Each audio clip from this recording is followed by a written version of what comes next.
Saya mengucapkan selamat pagi bagi kita, selamat beribadah, salam bagi kita semuanya, dan kiranya kekuatan Tuhan, kekuatan firman, kekuatan Roh Kudus menyertai setiap kita dalam menjalani kehidupan sehari-hari kita.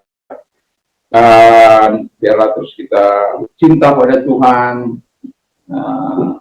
Tiap hari katakan, aku sayang Tuhan, aku cinta Tuhan, gitu ya.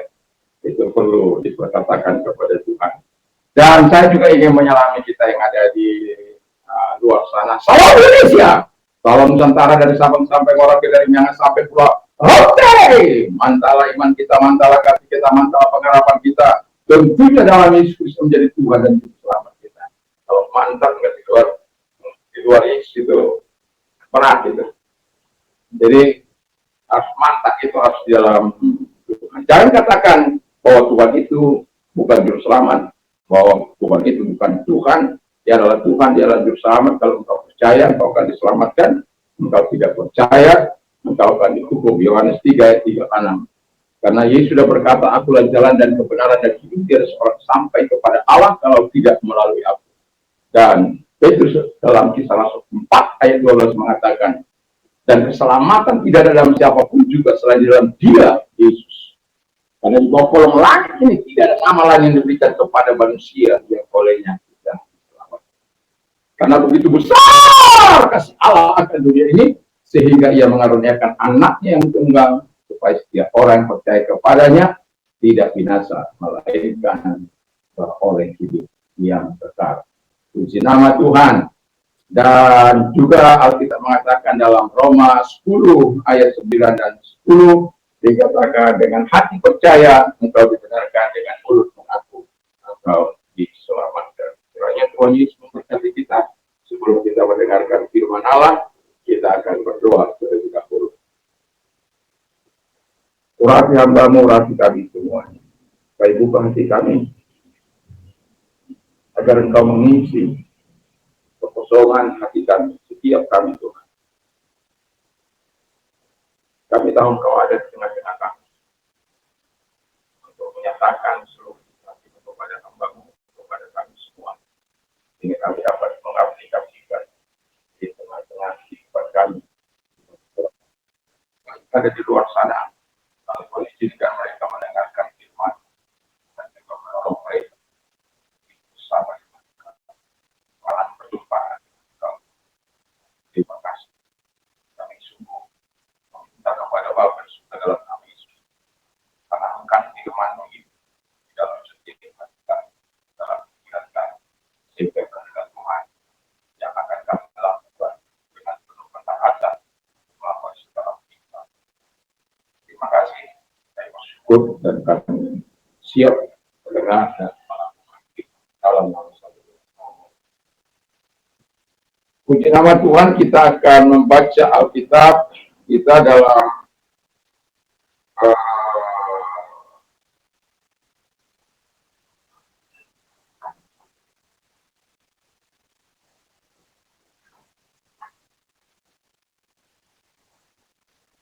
Kisah Rasul 9 ayat 1 sampai dengan 19. Kalau sudah ketemu, saya akan bacakan bagi kita. Atau kita baca berselang-seling, saya membacakan ayat-ayat yang tadi, Bapak Ibu Saudara yang kasih membacakan ayat-ayat yang senang. Saya akan mulai dari ayat 1. Saul bertobat. Sementara itu berkobar-kobarlah hati Saulus untuk mengancam dan membunuh murid-murid Tuhan. Ia menghadap imam besar dan meminta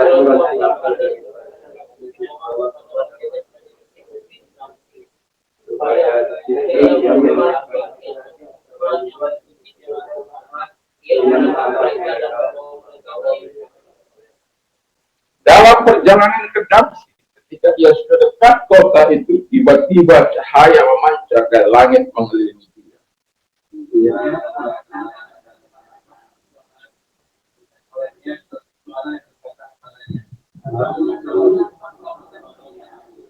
Jawab Saulus, siapakah engkau Tuhan? Katanya, akulah Yesus yang kau aniaya itu.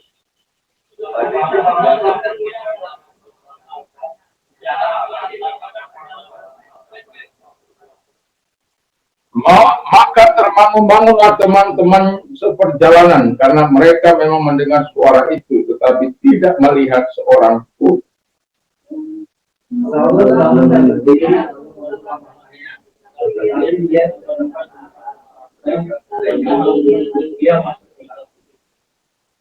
Tiga hari lamanya ia tidak dapat melihat dan 3 hari lamanya ia tidak makan dan minum.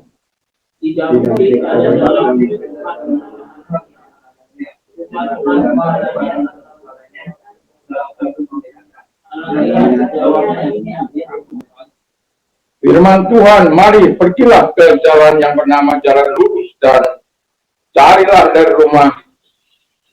di rumah Yudas orang dari Tarsus yang bernama Saulus, dia sekarang berdoa.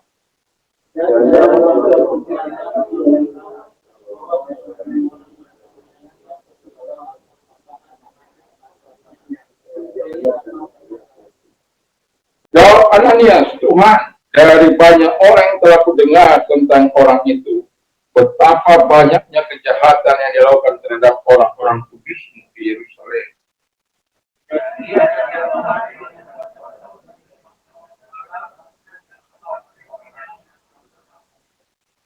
Tetapi firman Tuhan kepadanya, pergilah sebab orang ini adalah alat pilihan bagiku untuk memberitakan namaku kepada bangsa-bangsa lain serta raja-raja dan orang-orang Israel.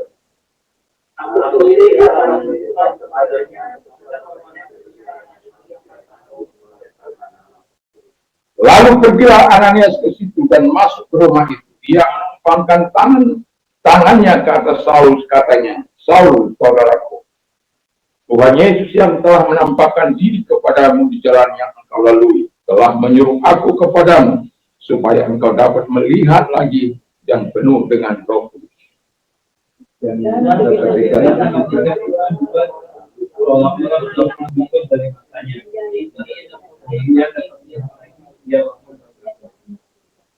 Dan setelah ia makan pula kekuatannya 19b. Saulus tinggal beberapa hari bersama-sama dengan murid-muridnya di Damaskus. Puji nama Tuhan. Tema kita adalah pertobatan Saulus. Ini kisah yang sangat menarik. Karena apa? Di tengah-tengah iri hatinya, cemburunya, sakit hatinya, melihat orang-orang Yahudi yang berbalik dari agama mereka masuk kepada orang-orang yang percaya. Jadi orang-orang percaya atau yang disebut jalan Tuhan. Dan itu saya sebagai orang muda yang penuh dedikasi terhadap jalan agamanya, yang harus kita katakan betul-betul dia sempurna melakukan apa yang dikehendaki oleh hukum Taurat pada waktu itu. Tetapi ada hal yang membuat dia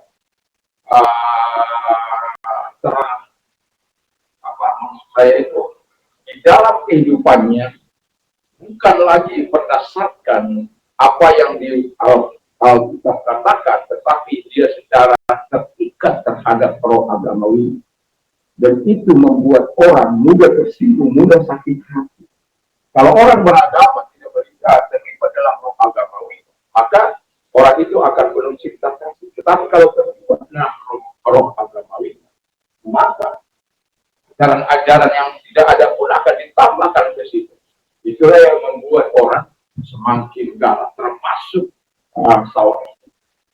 Nah, kita telah membaca sama-sama bagaimana Saulus mengalami pergolakan dalam hatinya dan bagaimana keinginan dan kerinduan hatinya terhadap orang-orang Yahudi supaya berbalik ya kepada agamanya. Ya, banyak kan seperti itu, orang tidak senang kalau walaupun negara menjamin setiap agama orang, ya, konstitusi negara kita menjamin perpindahan agama dan tidak ada larangan di situ. Tetapi pada kenyataannya tidak ada demikian. Ada tekanan-tekanan yang harus dialami oleh orang-orang yang mengalami perubahan, termasuk Saulus ini. ketika dia mengalami setelah dia berubah ke jalan Tuhan, dia pun mengalami hal yang sama dan hampir-hampir aja dia dibunuh dan seringkali dia mengalami penganiayaan yang begitu luar biasa. Tapi Tuhan memang sudah merencanakan darahnya sebagai orang yang menjadi alat di tangan Tuhan. Nah, kita akan melihat bagaimana pertobatan Saulus terjadi karena ia mengalami yang pertama yang dialami oleh Saulus adalah perjumpaannya dengan Tuhan. Ketika kita mengalami perjumpaan dengan Tuhan, ada sesuatu yang mengubah kehidupan kita. Walaupun pada mulanya kita tidak tahu, tetapi ketika kita mengalami perjumpaan dengan Tuhan, ada sesuatu yang mengubah kehidupan ini. Yang tadinya dari kematian berubah kepada kehidupan. Yang tadinya dari kutuk berubah kepada berkat. Dari tadinya kebencian berubah kepada kasih. Itu sebabnya ketika orang berdoa seringkali kehilangan sesuatu, tapi mendapatkan sesuatu. Kehilangan sesuatu itu adalah kebencian, ketidaktaatan, tidak mau mendengar, keras kepala, tegak tengkuk, dan itu harus dibuang. Dan ketika kita berada di dalam itu, dan ketika kita berdoa, itu harus disingkirkan. Dan kemudian kita harus menikmati apa yang dikatakan oleh Tuhan, perubahan-perubahan yang dari dalam. Nah, Saulus ini mengalami perjumpaan dengan Tuhan. Saya yakin dan percaya cara kita berjumpa dengan Tuhan itu berbeda-beda, ya. Dan saya ketika mengalami saat yang perjumpaan dengan Tuhan, saya mengalami sukacita yang begitu luar biasa. Dan tetapi karena saya tidak tahu juga akhirnya menyangkali juga. Karena saya pikir saya ini kan bukan seorang yang bisa diandalkan dalam hal kebenaran. Hidup saya itu nggak benar. Hidup saya itu ya jauh dari kenyataan lah, ya. Ya, jadi ketika saya menerima panggilan itu, saya langsung menolak. Tetapi saya tidak perlu lagi mengulang bagaimana saya mengalami sakit itu, dan pada akhirnya saya menyerah pada Tuhan setelah 2 tahun, ya. Dan kemudian Tuhan menyembuhkan saya, dan sejak saya itu saya menyerahkan diri kepada masing-masing. Kita memiliki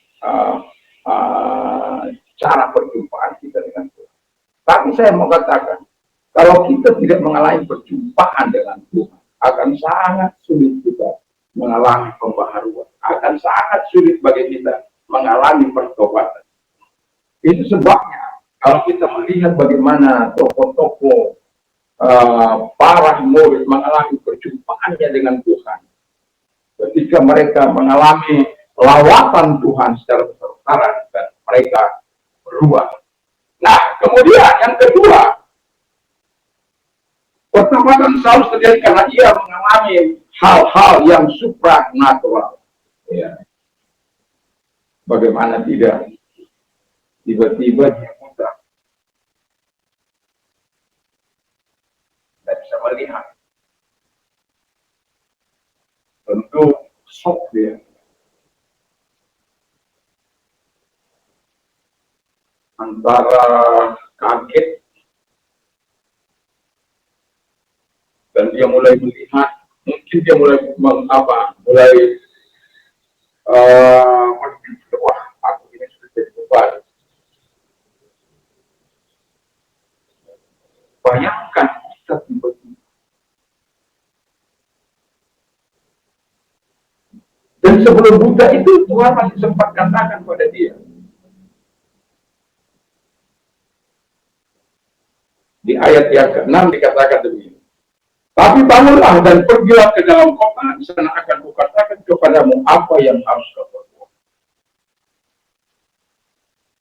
Dan itu pasti menjadi pemikiran yang sangat dalam di saat dia mengalami kebutaan.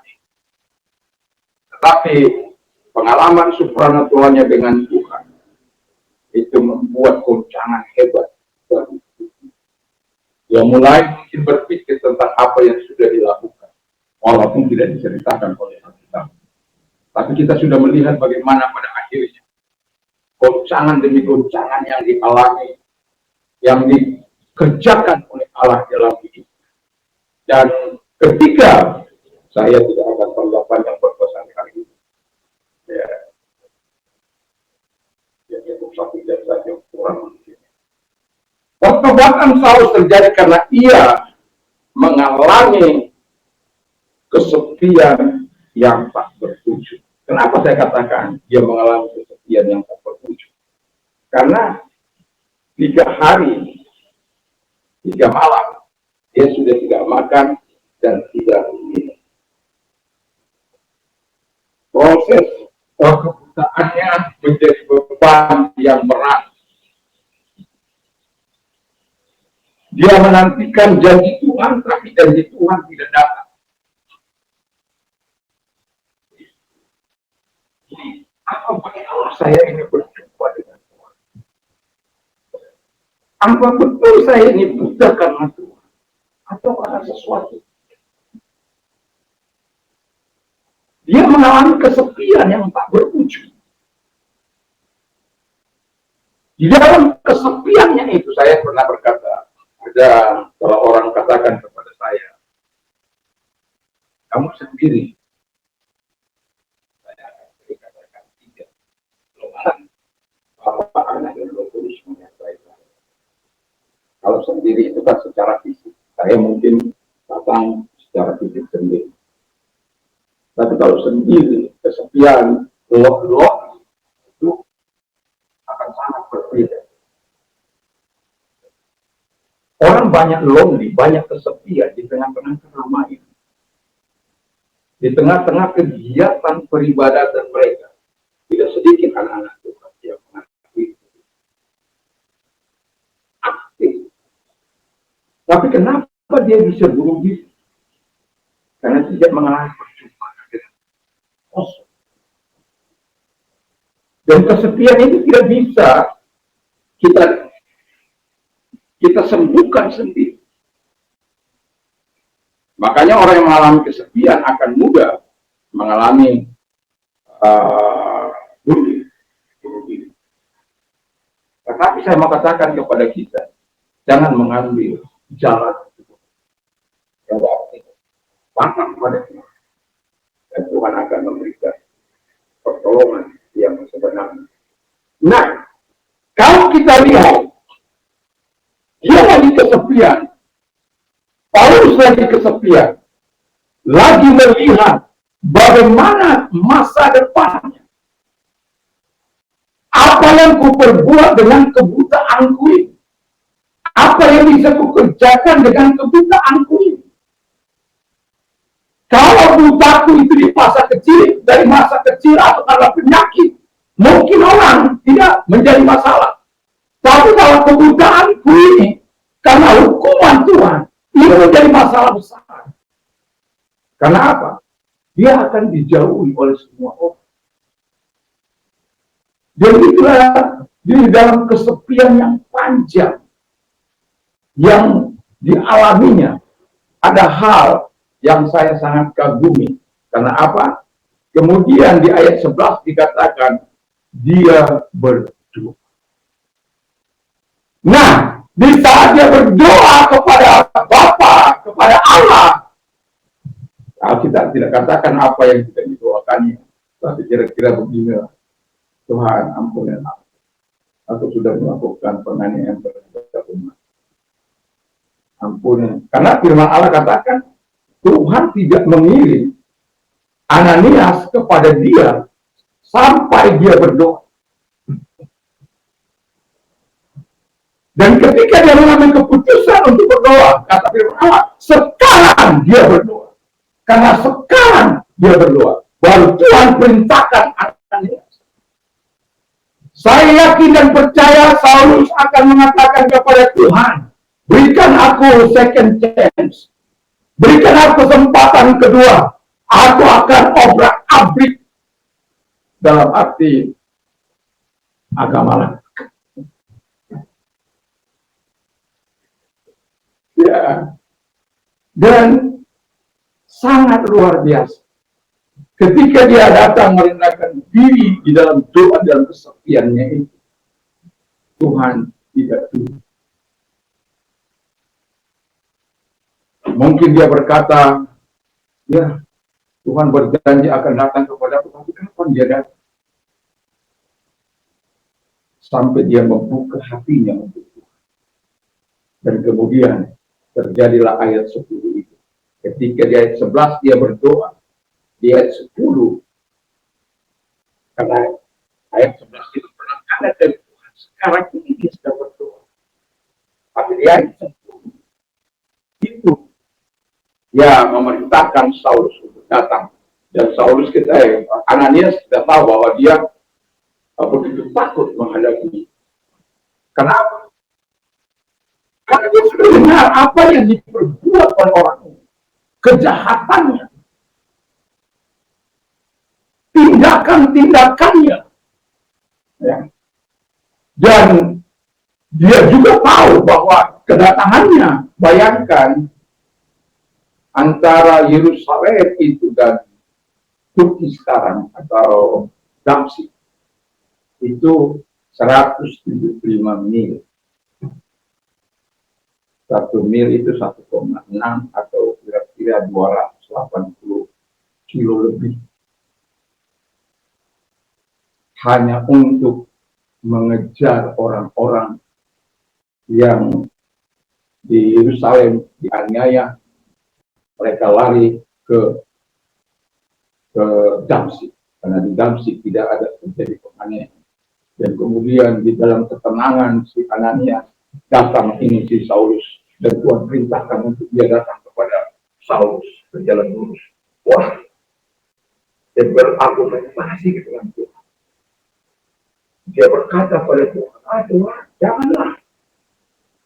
Aku mendengar begini-begini, perbuatan-perbuatannya, kejahatannya, tindakannya, sewenang-wenangnya, bahkan kemari Tuhan, kamu tahu Tuhan, kalau kita lihat Saulus Ananias bilang, Tuhan tahu kan, yang kemari itu penuh dengan kuasa dari imam-imam untuk menangkap dan melakukan apa yang disukai. Makanya dia berangkat itu bukan satu orang, banyak orang.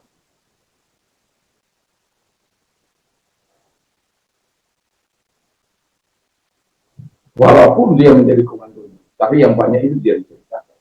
Tapi kita lihat dari cerita itu bahwa orang-orang di sekitarnya yang bersama dengan dia mendengar suara itu, tapi tidak melihat seseorang. Yang mau saya katakan, kesepian yang tak berujung itu akan menjadi berarti kalau kita berdoa kepada Tuhan. Akan ada solusi yang Tuhan berikan, ada jawaban yang akan Tuhan berikan. Dan ketika, seperti saya katakan tadi, berikan saya kesempatan kedua untuk saya berada di jalan-jalan. Saya akan menikmati segala hukum-hukum. Dan yang keempat, kata firman Allah. Yang keempat, pertobatan Saulus terjadi karena ia mengalami kepenuhan Roh Kudus. Dan setelah Ananias datang, kita mengatakan dengan jelas, setelah Tuhan memberikan keberanian pada dia untuk datang kepada Saulus di jalan lurus itu, di rumah Yudas itu, maka Tuhan sudah katakan, tumpangkan tangan supaya dia melihat dan penuh dengan Roh dan dia tahan. Dan ketika dia tumpangkan tangan, kita katakan bahwa dia penuh dengan Roh. Dan kemudian dia bisa melihat kembali. Dalam perjalanan, yang mau saya katakan, Roh Kudus itu untuk terus mendukung dia. Karena, coba saya bacakan beberapa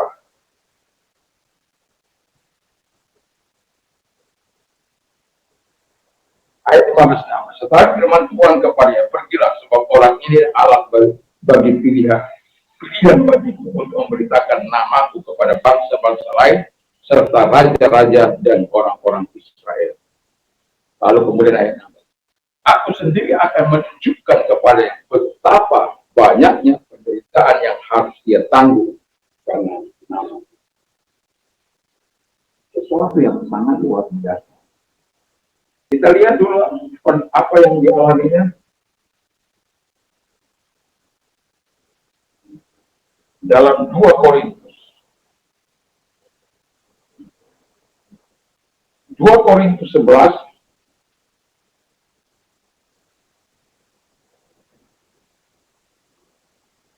ayat 22 sampai 28. Saya bacakan. Apakah mereka orang Ibrani? Aku juga orang Ibrani. Apakah mereka orang Israel? Aku juga orang Israel. Apakah mereka keturunan Abraham? Aku juga keturunan Abraham. Apakah mereka pelayan Kristus? Aku berkata kepada seperti orang gila. Aku lebih lagi. Aku lebih banyak berjudi lelah, lebih sering dalam penjara, diderah di luar batas, berapa kali dalam bahaya maut. 5 kali aku disiksa orang Yahudi, setiap kali 40 kurang 1 bulan. 3 kali aku diderah, 1 kali dilempari dengan batu, 3 kali mengalami karang kapal. Sehari semalam aku terkatung-katung di tengah laut. Dalam perjalanan aku sering diancam bahaya banjir dan bahaya penyamuk. Bahaya dari pihak orang-orang Yahudi, dari pihak-pihak orang yang bukan Yahudi. Bahaya di kota, bahaya di padang gurun, bahaya di tengah laut, dan bahaya di pihak saudara-saudara palsu. Aku banyak berjudi lelah dan bekerja berat. Kerap kali aku tidak tidur, aku lapar dan dahaga. Kerap kali aku berpuasa, kedinginan dan tanpa pakaian. Dengan tidak menyebut banyak hal lagi, urusanku sehari-hari untuk melihara semua. Betapa apa yang dikatakan Tuhan digenapi oleh firman-Nya. Itu sebabnya kenapa dia harus diperlengkapi dengan kuasa Roh Kudus. Kalau dia tidak diperlengkapi, maka bisa saja dia akan menyingkir dari pelayanan. Itu sebabnya Roh Kudus itu mendukung dia untuk terus bertahan di tengah-tengah segala situasi yang sulit, di tengah-tengah segala tekanan yang tidak menyenangkan dia, di segala tekanan yang tidak menyenangkan tubuhnya. Makanya dikatakan banyak kali aku menderita. Dibela berapa kali oleh orang Yahudi khususnya 5 kali. Telah Alkitab katakan kalau orang Yahudi menderah itu 40 kali pukulan, dan setiap cambuk yang ada itu disertai dengan ketika ditarik cambuk itu akan menghancurkan tubuh. Apakah mudah? Tidak. Apakah itu sesuatu yang menyenangkan bagi Paulus? Tidak. Tapi dia dapat bertahan di tengah-tengah pelayanan itu. Dia dapat bertahan di tengah-tengah siksaan itu. Dapat bertahan di tengah-tengah kelaparan itu. Dapat bertahan di tengah bahaya apapun. Bahaya di kota, bahaya di mana saja. Tidak ada tempat yang aman bagi dia. Kalau kita pikirkan, saya bisa menangis memikirkan. Kenapa? Begitu tangguhnya orang ini. Begitu hebatnya orang ini. Sampai saya bilang perjumpaan dengan Yesus membawa kehidupan baru bagi Saulus.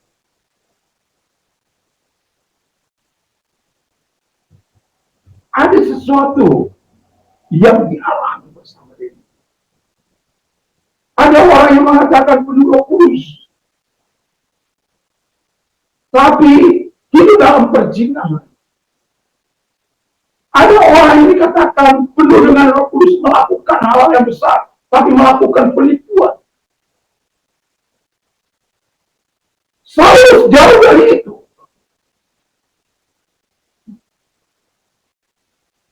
Perjumpaannya dengan Tuhan, hal-hal yang supranatural, kesepian yang dialami, yang akhirnya dia mengambil keputusan untuk berdoa. dan Tuhan melawat dia. Dan ketika Tuhan melawat dia, Tuhan menyuruh Ananias mengira, kenapa tidak hari yang pertama saja Tuhan datangkan Ananias ke sini? Kenapa harus 2-3 hari? Kenapa harus sampai 3 hari dia datang? Karena sampai hari yang ketiga, Saulus tidak mengatakan apa-apa kepada dia.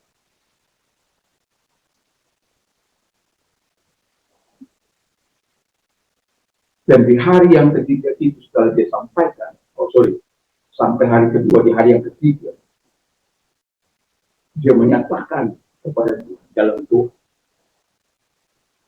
Ya seperti kita berdoa, bagaimana kita berdoa kepada Tuhan. Kalau dalam kesepian, Tuhan berikan aku kekuatan supaya aku bisa melewati. Janganlah aku seperti dia, seperti dia Tuhan, janganlah aku tersebut. Masakan gara-gara aku juga terus. Jangan.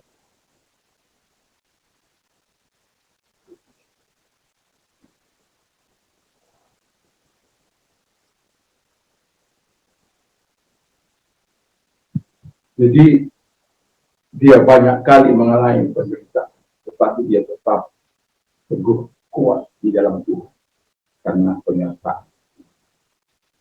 Dan dia juga banyak melakukan mujizat. Kalau sampai membangkitkan orang,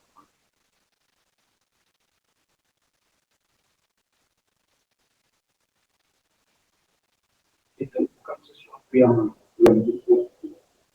Ketangguhannya begitu luar biasa, kehebatannya begitu luar biasa, pertobatannya begitu luar biasa, dan pertobatannya membawa kepada kehidupan yang mengubah. Pertobatannya membawa pemakaian Tuhan di dalam kehidupan. Dan yang kepenuhan Roh Kudus itu mendukung dalam pelayanan untuk melakukan mujizat dan untuk membimbing dia terus di dalam perjalanan kehidupan. Kita butuh Tuhan, kita butuh Roh Kudus menolong kehidupan kita. Kita menyampaikan seluruh keluhan kita kepada Tuhan, maka Tuhan akan menolong. Saya cerita seperti apa tadi di dalam ketika saya membaca kita Yoel 2 ayat 13. Dan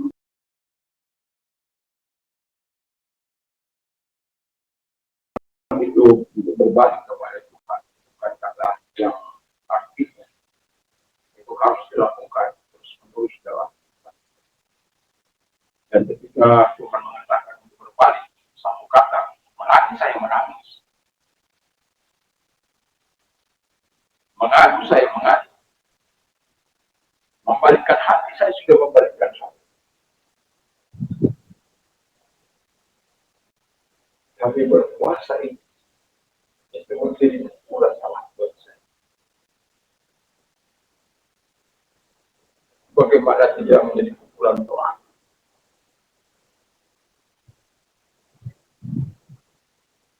Karena saya lama sudah tidak berpuasa. Saya mengingat lagi puasa panjang saya ternyata di bulan Oktober. Bulan Maret kalau nggak salah ingat saya. Ada memang di dalam rentang-rentang waktu itu saya berdoa, berpuasa untuk sesuatu yang khusus, bukan lagi sesuatu yang menjadi ya ditolong atau tidak ditolong. Saya berpuasa gitu untuk mendekatkan diri, membuka belenggu-belenggu iman. Ya, bagaimana saya dipahami.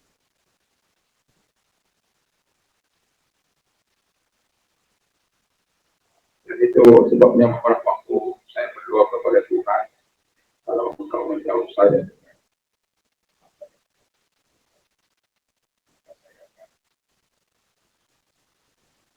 saya bernasar untuk berdoa dan berpuasa. Itu saya berapa lama? Saya tidak tahu berapa lama. Tapi saya walaupun ada Saya hanya ingin mengatakan kepada Tuhan ada hal yang sangat-sangat sekaligus dalam doa dan puasa ini saya berargumentasi yang dapat Tuhan menyatakan sesuatu kepada Tuhan, menyatakan dan buat saya kepada Tuhan, dan bukan hanya itu, pertobatan semua orang, kota, bangsa dan negara, pemerintahan, apalagi pemerintahan kota itu. Waduh, saya bilang bukan sesuatu yang mudah. Tapi tidak perlu saya sebutkan pertemuan apa tentang pemerintahan kota. Tapi saya mengatakan bahwa ini dalam pertemuan soal ini dalam Tuhan. Saya hanya menyampaikan kepada Tuhan. Yang mau saya katakan kepada Tuhan, ketika kita dalam pertobatan, maka yang harus kita lakukan itu adalah perintah. Sama dengan Saulus, yang dilakukan itu adalah perintah Allah. Dan sangat sulit bagi seorang ketika bertobat untuk hidup dalam melakukan perintah Allah. Kalaupun dia melakukan perintah Allah, pilih. Kalau ini boleh, kalau ini tidak. Maka pemakaian Tuhan kepada Saulus sangat luar biasa. Ketaatannya kepada Tuhan tidak bisa terlepas. Harga mati, harga ketaatannya kepada Tuhan. Tadi yang tadinya dia melawan Yesus Kristus, sekte Tuhan ini, sekarang dia berbalik membela mati-matian. Dan akhirnya yang tadinya dia mengejar orang, yang menganiaya orang percaya, sekarang sebaliknya dia yang dikejar, dia yang mau dibunuh, dia yang mau dirajam, dia yang dilempari batu dan lain sebagainya. Berbalik kembali kepada dia. Apakah dia nyerah? Tidak. Karena ada khusus memberikan kekuatan kepada dia. Yang terus memberikan mujizat kemampuan kepada dia. Ada Roh Kudus yang terus membimbing dia. Ada saatnya dia harus keluar dari tempat di mana tempat sampai kalau sampai contoh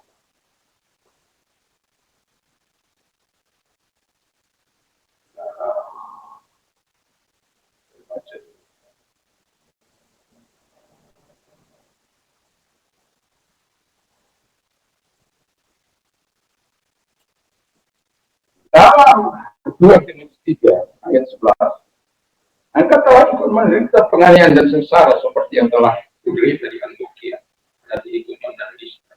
Semua penganiayaan itu berderita dan Tuhan telah berpesan aku dari kata. Jadi dia dari Ikonium, dia ke Listra, dari Antiokhia dia ke Listra, ke Ikonium, ke Listra, balik lagi ke Antiokhia dan lain sebagainya. Ketika dia dikejar-kejar, dia pergi dan di Listra dia dilempari batu sampai orang-orang yang diseret, dan kemudian dilempari batu orang-orang sama dia.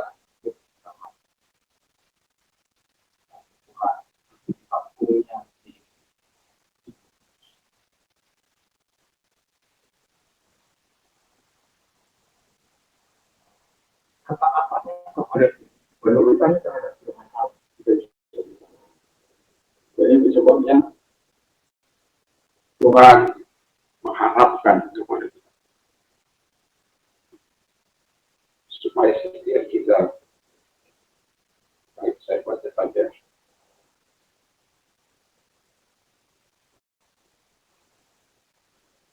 Yoel 2 ayat 12 dan 13.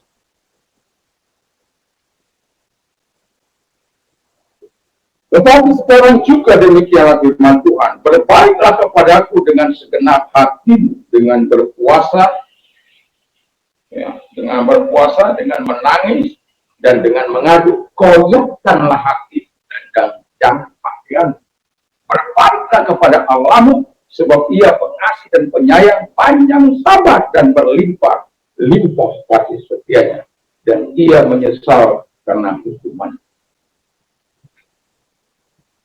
Ini sebenarnya bangsa ini di bawah Nabi sebagai Nabi Yoel bin Petwa menyampaikan firman Allah. Karena orang Israel sudah tidak lagi dilihat secara dengan Tuhan merencanakan pukulan dan pukulan kepada mereka. Dan itu sebabnya Yoel berharap dengan apa yang disampaikan itu mereka bisa berbalik kepada Tuhan dan sungguh-sungguh berbalik kepada Tuhan sebagaimana yang kita bacakan. Bukan hanya kalau di dalam 2 Tawarik 7 ayat 14 ya. Karena dikatakan kalau ayat 13-nya dikatakan kalau ada hujan tidak turun, ada bencana, ada kelaparan, ada sampah, lalu kemudian umatku yang sudah nama Tuhan mereka merendahkan berdoa, terus kemudian bertobat dari jalan-jalannya yang jahat, maka Tuhan akan menunjukkan mereka. Jadi jauh berbeda sebenarnya dengan 2 Tawarik itu. Tetapi di 2 Tawarik itu ada kata menangis dan ada kata berpuasa. Jadi ya yang saya katakan, saya ulangi bahwa ketika kita membaca ayat ini, pukulan yang saya alami itu ketika saya sudah lama tidak berpuasa. Itu pukulan bagi saya.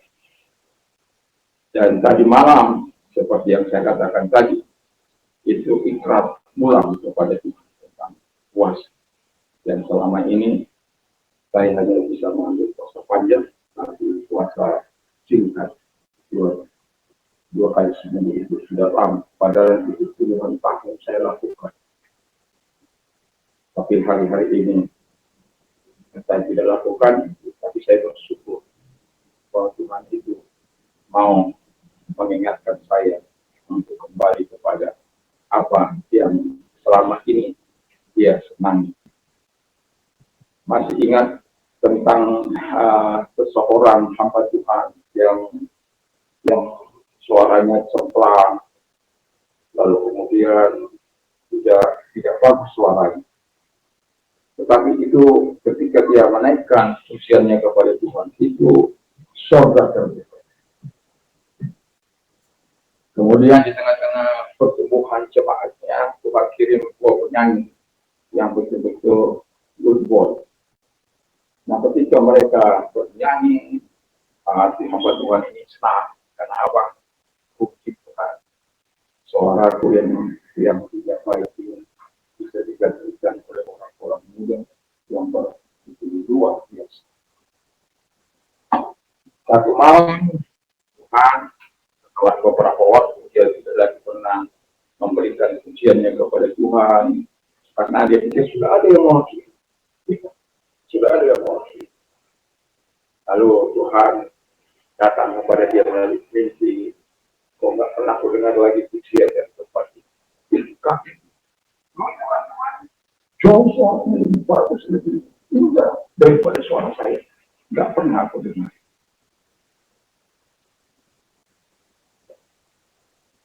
Aku hanya seorang merindu suara, dan saya tidak pernah dengar suara. Akhirnya pendeta itu bertobat. Ya, seperti saya harus bertobat. Ya, menganggap sudah cukuplah puasa panjang. Ya, nanti kalau apalagi ada pergumulan baru. Ya. Jadi kalau ada pergumulan baru mau berdoa dan berpuasa. Gak ada pergumulan, ya apa kan gitu. Tetapi Alkitab mengingatkan kita ketika kita berpuasa, kita bukan hanya membuka belenggu-belenggu kelaliman kita, bukan hanya membuka hal-hal yang sifat-sifat yang tidak baik di hadapan Tuhan, tetapi kita juga berdoa kepada orang-orang yang terdekat dan teraniaya supaya ada kelepasan dan belum perjuangan kita bukan melawan darah dan daging, tapi melawan pemerintah, penguasa, pembunuh. Jadi saya tidak menyelebarkan firman Allah, tetapi kiranya pertobatan Paulus yang akibat dia mengalami perjumpaan secara pribadi, mengalami hal-hal yang supranatural dalam kesepian yang panjang, yang tak berujung itu, dia datang kepada Tuhan dan Tuhan menjawab, dan kemudian Tuhan memberikan dia Roh Kudus dan membuka kembali matanya, dan kemudian apa yang dilakukan oleh orang ini atau oleh Saulus, dia taat pada perintah Allah, dia melakukan perintah dan ada hal-hal yang harus kita katakan kepada Tuhan Allah, kita kepada Tuhan. Saya sering mengatakan aku sayang sama Tuhan. Seringkali perkataan ini saya katakan bukan karena lip service Tuhan, tapi kan Tuhan itu tahu apakah itu lip service atau tidak. Tapi karena apa? Karena saya tahu bahwa dia sayang, sangat sayang sekali. Itu sebabnya saya sering mengatakan saya sayang. Dan mengapa kita perlu mengatakan itu? Karena Tuhan berulang-ulang mengatakan betapa dia itu sebabnya dia telah dikatakan Allah yang penyayang dan Allah yang penuh kasih, Allah yang penuh rahmat, Allah yang penuh belas kasihan. Semoga kita mendapatkan sesuatu dari pembelajaran dari Saulus ini, sehingga kita betul-betul Tuhan. Kalaupun suara saya hari ini beda-beda, ya orang dimaklumi.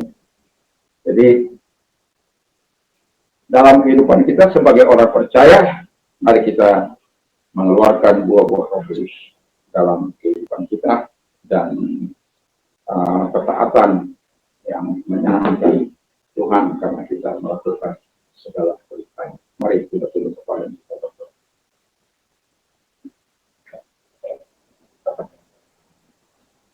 Kami tahu ujung dari segala perbuatan pertobatan dari Saulus adalah melakukan perintah dan taat dengan segala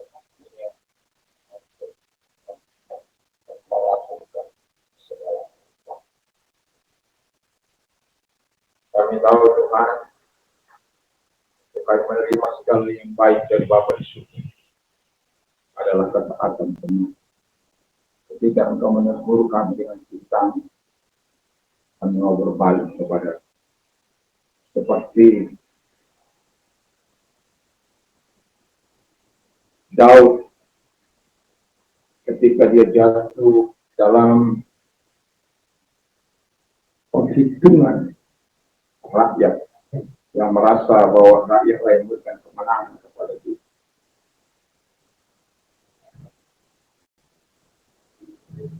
Dan Tuhan menghukum dia. Tuhan mengatakan pilih 3 ini. Apakah 3 tahun kelaparan atau 3 bulan kalau dikejar-kejar musuh atau 3 hari. Semua sangat berbahaya. Pada satu yang menyenangkan.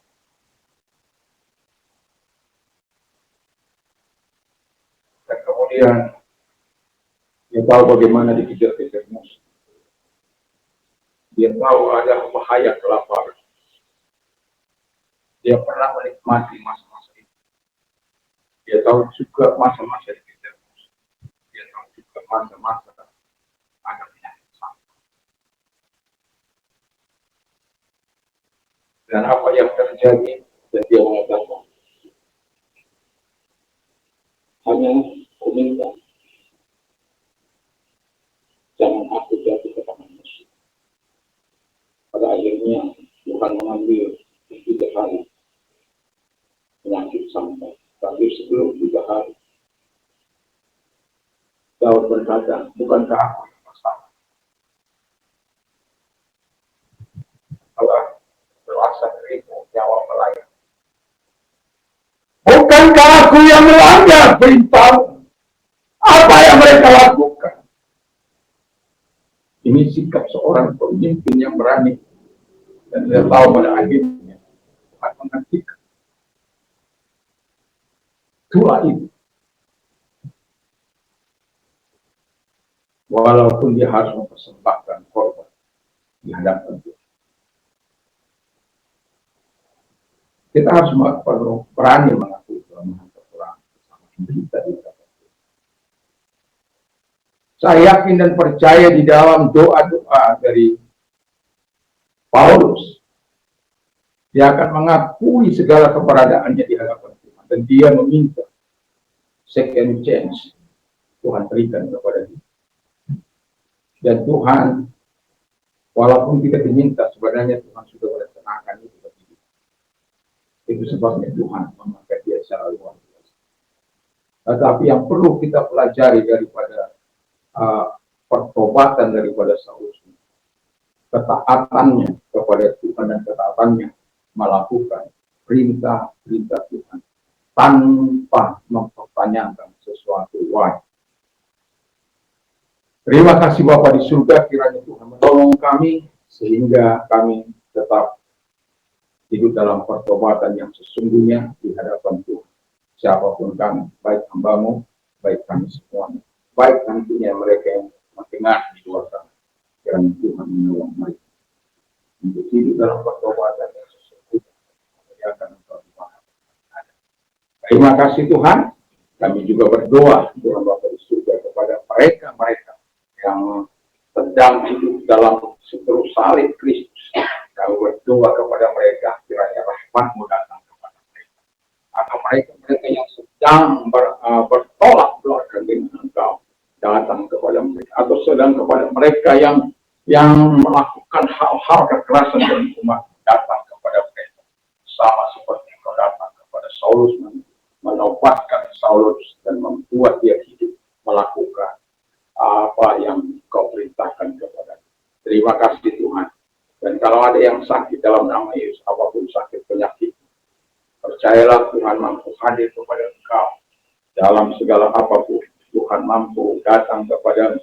Dan kalau orang membutuhkan pertolongan, angkat kedua belah tangan dan Tuhan Yesus lihat tangan-tangannya diangkat kepada Tuhan, menjamah mereka dan menyembuhkan mereka dari segala sakit penyakit mereka. Apapun sakit penyakit mereka dalam nama Yesus, segala sakit penyakit mereka disembuhkan oleh Tuhan, oleh kuasa-Mu dan oleh hidup Tuhan, oleh firman.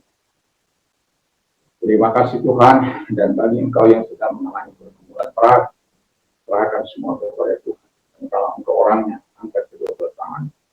Tuhan lihat tangan-tangan yang diangkat kepada-Mu dan Tuhan tolong mereka semua, apapun pergumulan hidup mereka, keberatan hidup yang mereka alami, dalam nama Yesus datang kepada mereka, sehingga setiap mereka boleh berkata, segala perkara dapat kutanggung di dalam Dia yang memberikan kekuatan kepada kita. Berserulah kepadaku pada waktu tersediakan, maka aku akan menuntutkan Engkau dan Engkau akan memuliakan.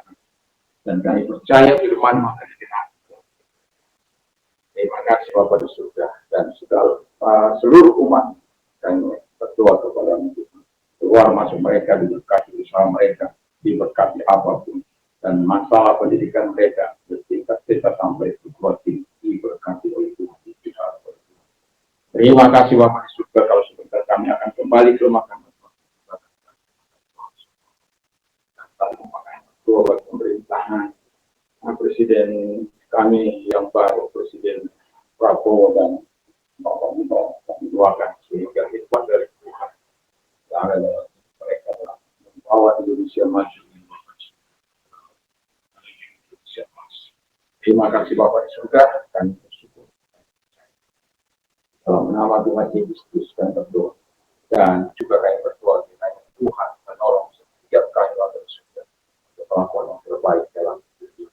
Dan juga gereja-Mu dimanapun ada Tuhan, tolong supaya gereja-Mu dapat menunjukkan jati diri mereka sebagai orang-orang percaya, sebagai suratan yang terbuka dimanapun mereka ada. Tidak menjadi batu terima kasih, kami bersyukur. Terima kasih. Sekarang pulanglah dengan membawa damai sejahtera yang Tuhan Yesus Kristus kita dalam obrolan subuh. Persekutuan kuat kuasa Roh Kudus menyertai mulai saat ini sampai warna dalam nama Yesus. Amin.